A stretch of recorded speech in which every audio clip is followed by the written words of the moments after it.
ये मेरी जिम्मेवारी रहेगी कि मंडी संसदीय क्षेत्र के अंदर आने वाले समय में, चाहे वो सांसद निधि से हो, चाहे सरकार की निधि से हो, चाहे हमारे वॉलंटियर्स की निधि से हो, जिस दिन हम सांसद बनेंगे उसके बाद एक भी आपको आवारा पशु जो है वो सड़कों के ऊपर दिखाई नहीं देगी। ये मेरा वादा है कि जहां जहां पर भी हमको गौ सदन बनाने की आवश्यकता होगी, हम नए गौ सदन का निर्माण करवाएंगे। जहां पर गौ सदन में बहुत सी पशुओं का जो है ज्यादा लोड पड़ रहा है, हम उसके लिए सेंट्रल से अलग बजट लाएंगे। मगर आवारा पशु, मुझे दुख होता है ये देखते हुए, जब भी हम अलग अलग इलाकों में जाते हैं, कभी अभी हमने पीछे कई रातों का दौरा किया, कई इलाकों में रात को हमने सड़क मार्ग से दौरा किया। रात को जो है वो हमारे पशु सड़क पर घूम रहे होते हैं। एक दिन मैं टनल से आ रहा था आपकी टकोली में, और रात को टनल के अंदर जो है पशु ही पशु थे। तो ये एक सनातनी होने के नाते, एक हिंदू होने के नाते ये हमारा दायित्व बनता है कि हम अपनी गौ माता का रक्षा करें और रक्षा के साथ साथ उनकी सेवा करें। इसलिए ये मेरा वादा है कि हम मंडी संसदीय क्षेत्र के अंदर जहां पर भी जो है कोई भी आवारा पशु आपको सड़क के ऊपर नजर नहीं आएगी।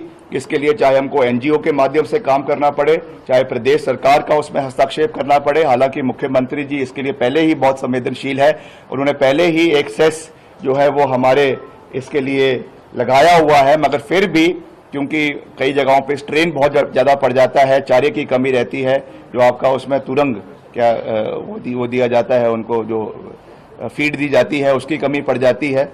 तो इन चीजों को हम निश्चित तौर से पूरा ध्यान आने वाले समय में रखेंगे। ये मेरी जिम्मेवारी रहेगी कि मंडी संसदीय क्षेत्र के अंदर आने वाले समय में, चाहे वो सांसद निधि से हो, चाहे सरकार की निधि से हो, चाहे हमारे वॉलंटियर्स की निधि से हो, जिस दिन हम सांसद बनेंगे उसके बाद एक भी आपको आवारा पशु जो है वो सड़कों के ऊपर दिखाई नहीं देगी। ये मेरा वादा है कि जहां जहां पर भी हमको गौ सदन बनाने की आवश्यकता होगी, हम नए गौ सदन का निर्माण करवाएंगे।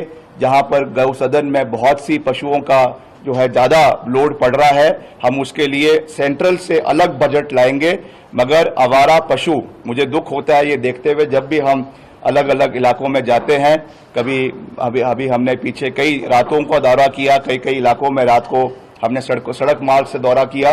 रात को जो है वो हमारे पशु सड़क पर घूम रहे होते हैं।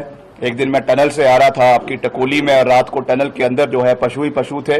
तो ये एक सनातनी होने के नाते, एक हिंदू होने के नाते ये हमारा दायित्व बनता है कि हम अपनी गौ माता का रक्षा करें और रक्षा के साथ साथ उनकी सेवा करें।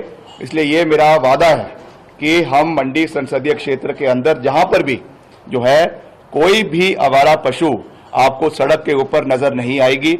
इसके लिए चाहे हमको एनजीओ के माध्यम से काम करना पड़े, चाहे प्रदेश सरकार का उसमें हस्तक्षेप करना पड़े। हालांकि मुख्यमंत्री जी इसके लिए पहले ही बहुत संवेदनशील है, उन्होंने पहले ही एक सेस जो है वो हमारे इसके लिए लगाया हुआ है। मगर फिर भी क्योंकि कई जगहों पे स्ट्रेन बहुत ज्यादा पड़ जाता है, चारे की कमी रहती है, जो आपका उसमें तुरंग क्या वो दिया जाता है, उनको जो फीड दी जाती है उसकी कमी पड़ जाती है।